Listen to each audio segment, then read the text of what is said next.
Армысыз қымбатты көрермен, сұхбаттың жаңа санында қайта қауышып отырмыз. Біз бүгін сізде, бізде көптен күткен қонақпен сұхбаттасатын боламыз. Арыс аудандық орталық ауруханасының басшысы Айдынбек Наркабулов. Қош көрдік. Саламатсыздар ма? Саламатсыз ба? Жалпы қазір аурухана жағдайы қалай? Аудандық ауруханаға қарасты қанша бөлім бар, қанша медицина қызметкері жұмыс істеп жатыр? Саламатсыздар ма, құрметті Арыс тұрғындары және қонақтары. Біздің енді Арыс аудандық орталық ауруханасының жалпы құрылымы бойынша айтатын болсам, бізде негізгі аурухана осы халықта роддом деп аталып кеткен. Бұл жерде төсек орнына келетін болсақ, терапия бөлімшесі бар. Терапия бөлімшесінде 51 төсек орнына арналған. Педиатрия бөлімшесі, педиатрия ол кішкентай балдарға, 18 жасқа дейінгі балдар жататын бөлімше. Ол педиатрия бөлімшесінде 41 төсек орын бар. Хирургия бөлімшесі бар. Хирургия бөлімшесінде 34 төсек орын, босану бөлімшесінде 25 орын, жүкті және босанатын әйелдерге арналған төсек орындар, гинекологиялық ауруларға, науқастарға арналған төсек орындар осы негізгі ауруханада орналасқан. Одан басқа Арыс қаласында орналасқан емхана бөлімшесі бар. Емхана бөлімшесінде жалпы тәжірибелі дәрігерлік учаскелер бар. Мамандырылған бөлімі бар. Ол жерде де лаборатория орналасқан. Қосымша Арыс қаласының территориясында жұқпалы аурулар ауруханасы бар, бөлімшесі. Және стоматологиялық бөлім, тері мерез ауруларын емдейтін бөлімшеде бар. 7 ауылдық дәрігерлік амбулаторияларымыз бар. Ол Байырқұм дәрігерлік амбулаториясы, Монтайтаста орналасқан дәрігерлік амбулаториясы, Қожатоғай дәрігерлік амбулатория, Ақтала, Дермене және Жиделі. Одан басқа 5 фельдшерлік акушерлік пунктіміз бар және 13 халық санына қарай бөлінген медициналық тіректеріміз бар. Бүгінгі күні олардың бәрі жұмыс жасауда. Жалпы біздің ауруханаға тіркелген халық саны 60.169 халқымыз бар, былайша айтқанда. 0 мен 14 жасар арасында балалар саны 22.615, 15 пен 17 жас аралығындағы 3.330, халық 18 жастан жоғары ересектер 33.620, босану жасындағы әйелдер 11.882 әйеліміз бар. Жалпы дәрігер біліктіліктері бойынша айтып өтсеңіз, науқастар өміріне араша сұрай келгенде жауапкершілік алатын дәрігерлер қаншалықты біліктілігін жиі арттырып тұрады? Дәл қазір ғылым бір жерде тұрған жоқ, медицина дамып жатыр деген секілді. Жалпы дәрігерлердің саны бүгінгі күнге 140 дәрігеріміз бар. Оның ішінде біліктілігі жағынан жоғары санаттағы 17, бірінші санаттағы 17 және екінші санаттағы 5 дәрігерлеріміз бар. Жыл сайын уақыт келген кезде біз біліктіліктерді артуға Шымкент қаласына, Астана қаласына, бүкіл Қазақстанға жіберіп отырамыз. Жылда біздің басқарма тарапынан шетелге де білімді жетілдіруге дәрігер мамандарымыз жіберіп тұрады. Өткен жылды мысалға Түркия мемлекетіне барды, реаниматологтар барды, Түркия мемлекетіне, гинекологтар барды, Түркия мемлекетіне. Сол жерде барып біліктілігін арттырып келді. Орта буын қызметкері 569 адам, кіші буын қызметкерлері 188. Жалпы бізде істейтін адам саны штат бойынша 1080 адам. Осы орайда мамандар тапшылығы туралы айта кетейікші. Емханада бір-бірін алмастыра алмайтын дәрігерлер бар ма мысалға? Біреуі еңбек демалысына кетсе, орнына ешкім жоқ дейтін секілді. Ол мамандырылған бөлімдегі эндокринолог дәрігері мысалға, онколог дәрігері бізге штат бойынша халық санына байланысты олар бір штат белгіленген, бірақ олар жылда бір рет демалып тұруға құқылығы бар конституцияға.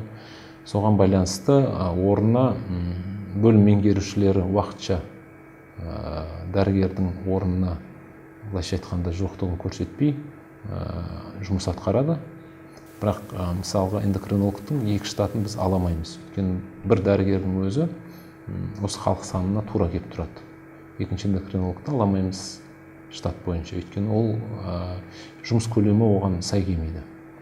Ол еңбек демалыс кезінде біз орнына бөлім меңгерушісін жауапты қылып, шұғыл жағдайда кез келгенде бірақ шақыртып аламыз. Енді негізгі дәрігерлердің былайша айтқанда 90% әйел адамдар туу жасындағы. Солар декреттік отпускқа кеткен кезде, сол кезде кейде тапшылықтар болып қалады. Бірақ оның да шешімі бар. Көршілес аймақтың дәрігерлерін уақытша жүктеп, отпуск уақытында, еңбек демалысы уақытында сол дәрігерлердің жұмысын атқарады. Әр учаскеде бір дәрігер, қосымша 3 медбике болады. Әрқайсының өзінің атқаратын функциясы бар. Соған қарай жұмыстарын атқарады.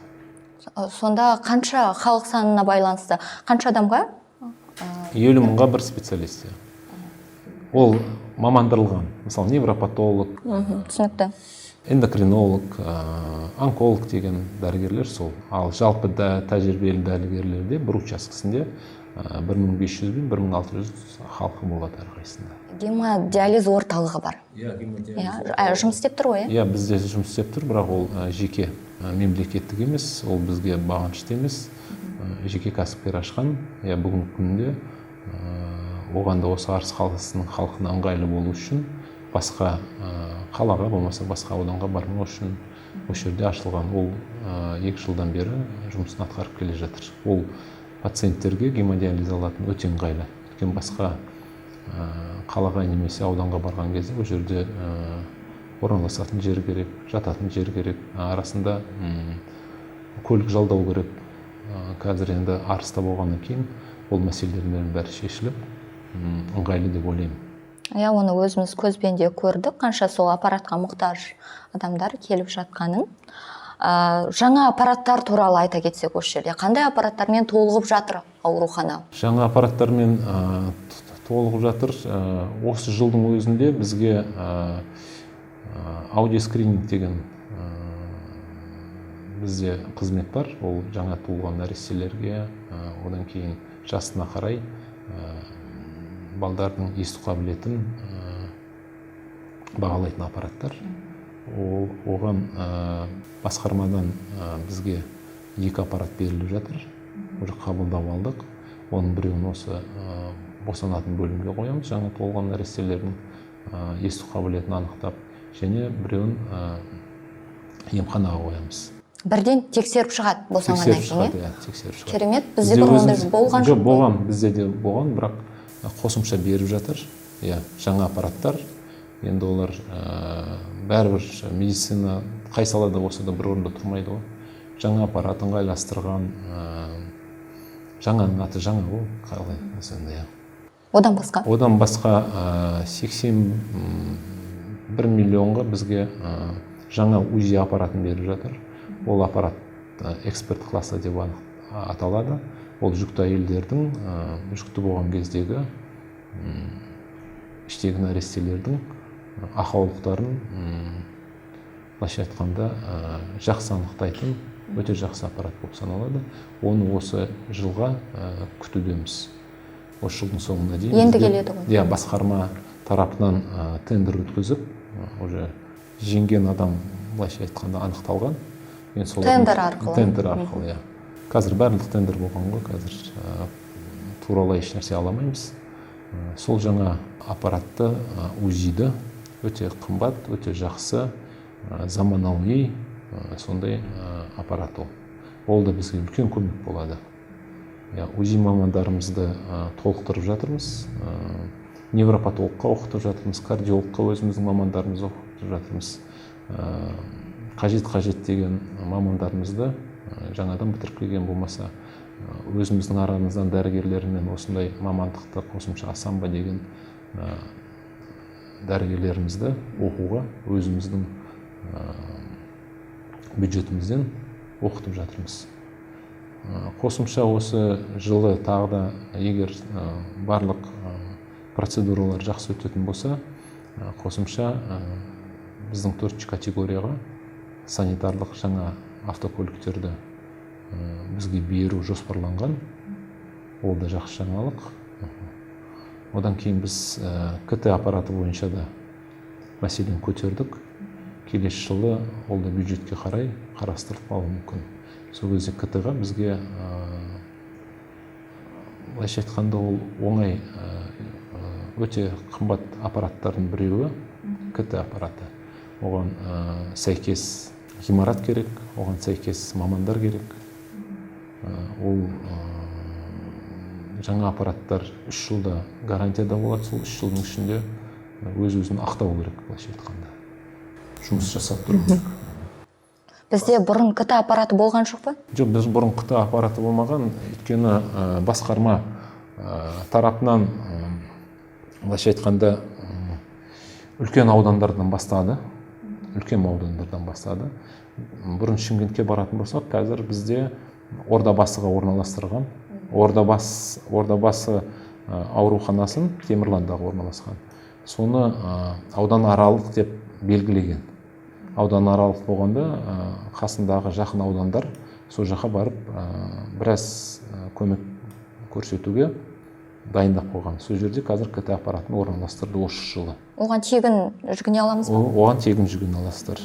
Бұл бізде бір нәрсе бар, түсінбейтін халықтың. Маған керек деген сондай ұсыныспен келеді, бірақ қандай да аппарат, қандай да анализ, қандай да дәрі болғанда тек дәрігердің нұсқауымен болу керек. Маған керек, мен мына жерім ауырып жатыр, мен басқа жерім ауырып жатыр деген болмайды. Алдымен дәрігерге көріну керек. Дәрігердің өз шешеді. Қажет па, қажет емес па. Содан кейін дәрігердің нұсқауымен, жолдамасымен бәрін тегін өткізеді. Ал егер адам өз еркіменен қандай да бір болмаса жеке бір клиникадан бір дәрігер айтса, онда ал біздің маман қажет жоқ деп шешсе, онда ол ақыл өтуге де құқысы бар өз тарапынан. Бізде көп конфликтерде содан болады. Мысалға, жеке дәрігерлерге барады, жеке дәрігерлер екі парақ дәрі жазып береді. Оның арасында қажеті де бар, қажеті де емес бар. Соны келеді, бізге салдырыңыздар біріншіден, екіншіден соның бәрін беріңіздер дейді. Ал бізде дәрілердің протоколы бар. Мынау диагнозға мынандай дәрі беру керек. Одан кем емес, одан артық емес. Сол жерде де көп бізде түсініспеушіліктер болып жатады. Маған дәрігер жазып берді, маған табыңыздар дейді, болды. Ол жеке дәрігерлер, мысалға, көбісі олардың профессионалдық тұрғыдан ешқандай күмән жоқ, бірақ кейде асырап сілтеп те жазуы мүмкін. Бізде науқастардың көбі мемлекеттік ауруханаға келгісі келмей жатады. Себебі машақаты көп. Мына есіктен мына есікке жүгіресің, ой, қойшы деген сияқты. Көбіне сол үшін жекеменшікке кетіп жатыр ғой. Жекеменшікті білесіз ғой, жекеменшікте адам көп емес. Жекеменшіктерде көп емес адам. Бізде енді машақаты болғанда бізде протоколда қалай жазылған солай істеу керекпіз. Өйткені оның бәрін біз компьютерға енгіземіз. Оны қадағалайтын адамдар бар. Мүмкін содан да болатын шығар. Кейде күткісі келмейді. Мысалға, есік алдында отырады, басқаны ертерек жіберсе дейді, өз көбірек отырсам дейді. Сосын бізде поликлиникадағы байқағаным, Арыстың халқы негізінен сол азанда 9-да келіп, онда бәрін бітіріп кеткісі болады. Біздің поликлиника 8-ден 8-ге дейін жұмыс істейді. Егер уақытында келіп, дәрігер айтқан уақытында келіп, уақытында көрінсе, онда ешқандай проблема болмау керек еді негізі. Біздікі былайша айтқанда азанда келеді, 1 сағатта бәрін бітіріп кеткісі болады. Ол поликлиниканың жұмысына кері әсер тигізеді. Хирургтарға көп мысалға жалоб жасайды. Азанда бәрі азанда келеді.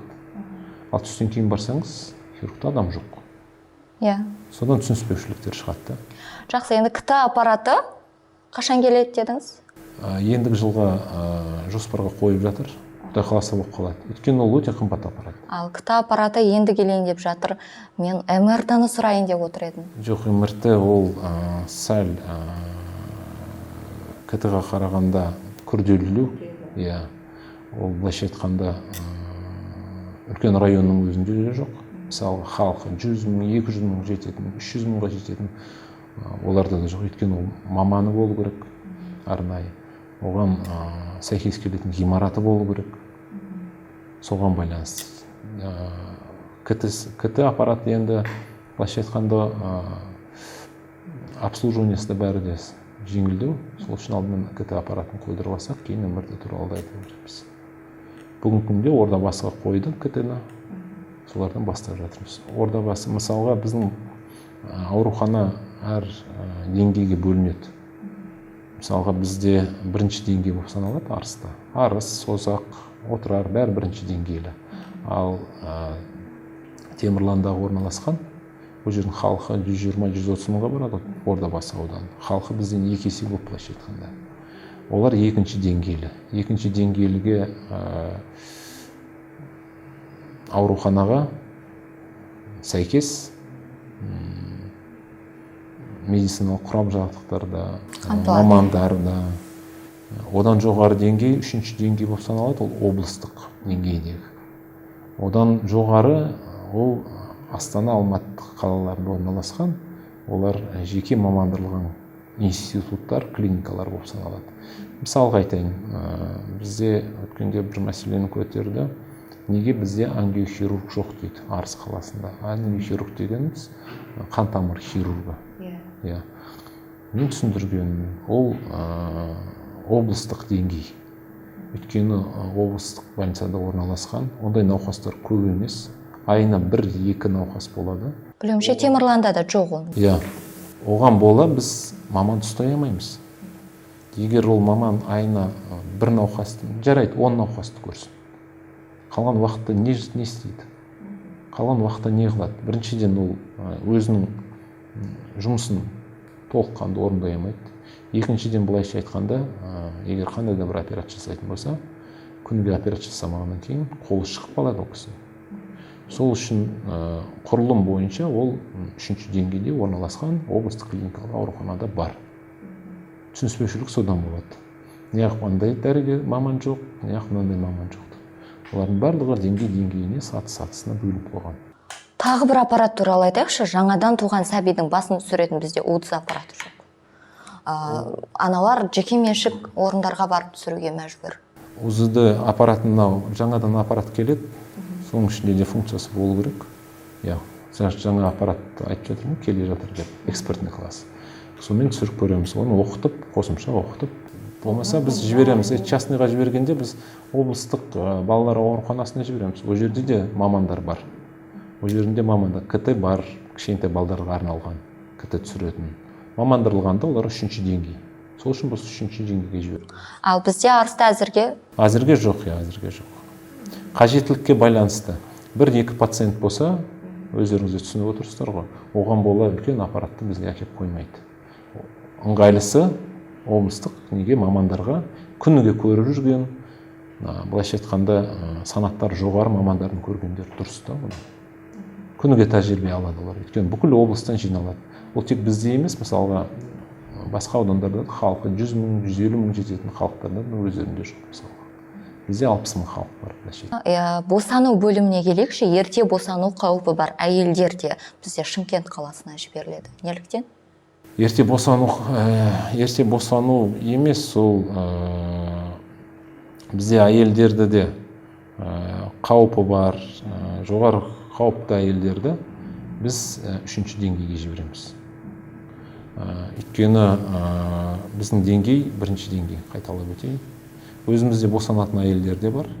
Жартысынан көбісі бізде өзімізде босанады.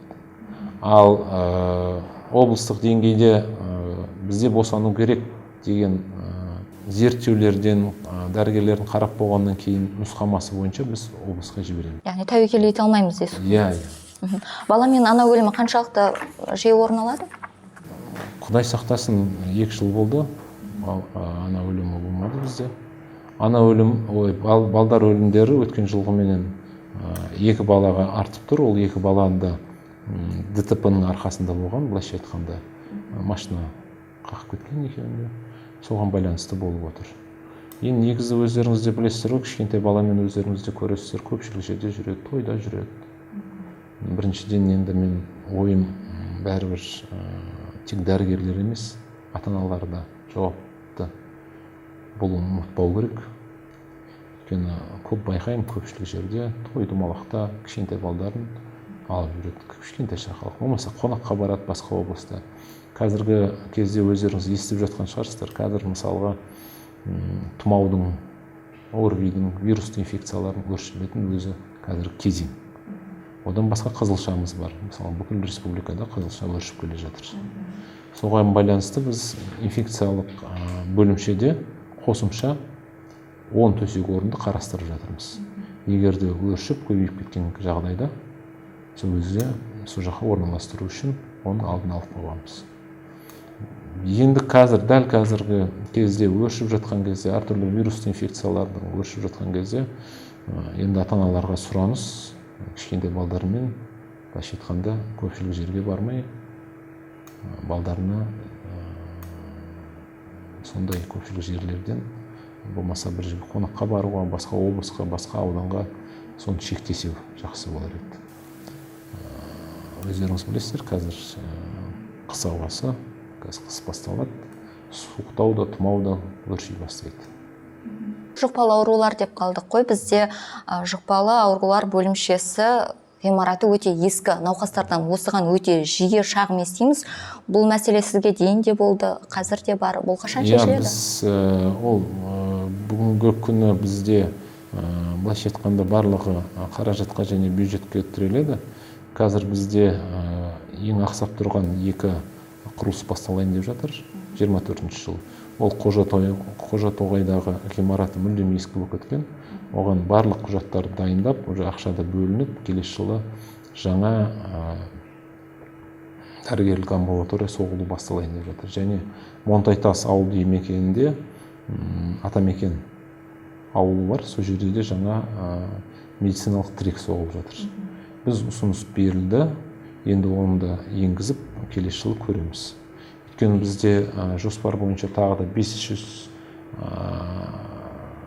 адам келіп кететін жаңа емхана соғылуда жоспарланған, ол да келесі жылға қарап отыр. Оны бірдестен барлығын істеу енді оңай тірлік емес, сатысымен, кезегімен істелінеді деп ойлаймын. Сыбайлас жемқорлыққа келейікші, біздің қазіргі заманның дерті, ғасыр дерті деп жатырмыз ғой. Осы науқастар жанын Аллаға аманаттап, дәрігерден араша сұрап келеді. Соны пайдаланып қалғысы келетін дәрігерлер де жоқ деп айта алмаймыз негізі. Шынын айтқанда, осындай жағдайда жемқорлықпен күрес бағытында қандай шара қолданып жатырсыздар? Бізде күніге болмаса да әр айына 1 рет, 2 рет арнайы лекциялар өткізіледі, түсіндірме жұмыстар жүргізіледі. Одан басқа әр сондай факті орын алған кезде біз жазған мәлімдемеге қарай, немесе бір науқастардың бізге жазған шағымдарына қарай, солардың барлығын зерделеп, анықталып жатқан кезде сәйкес органдарға береміз. Айтуын айтып жатырмыз, ескертіп жатырмыз, бәрін таныстырып жатырмыз. Бізде енді бұл жерде екі жақты да болады ғой. Мысалға, кейбір науқастар ойлайды, мен қасымда азаннан кешке дейін дәрігер тұру керек деп ойлайды. Болмаса, мен қасымнан шықпау керек.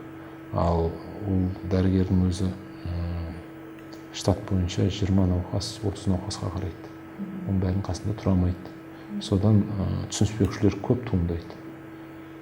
Азанда обход жасайды, кешке обход жасайды. Содан кейін ауыр науқастармен айналысады.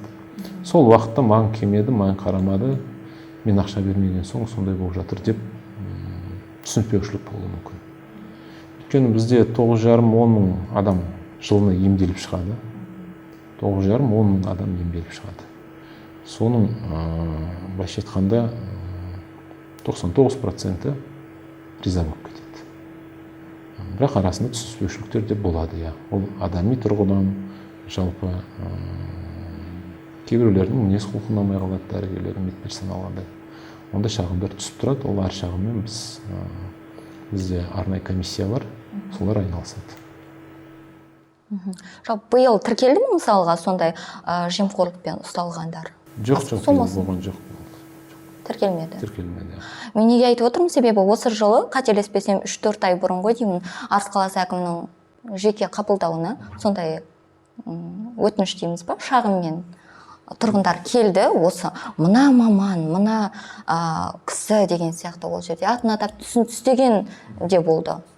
Ондай жағдайлар болса или бізге сәйкес құқық органдарына жазса болады. Түсінікті. Ол дертпен солай күресеміз. Жалпы сіздер жиі өткізіп тұрасыздар ондай шараларды? Өткізіп тұрамыз, жоспарлы түрде түсіндіріп тұрасыз. Оны енді былайша айтқанда бәр жерде айтады ғой. Теледидарда да айтады, телефонда да айтады, бәр жерде айтып жатыр оны енді. Бәрі оқығанадан. Біздің ойымыз сол азайту мақсатында іс-шара жүргізіп жатырсыздар ма деген нәрсе ғой, өзіміз ішімізде жүргіземіз. Түсінікті. Операциялық, реанимациялық бөлімдер туралы айтайықшы. Ол бөлімдердің жағдайы қалай? Операциялық бөлімдер бізде үш операция жасайтын, ота жасайтын операционналарымыз бар. Ол біреуі екінші этажда босану бөлімінде орналасқан. Ол шұғыл түрде операция жасалатын. Және хирургия бөлімшесінде орналасқан.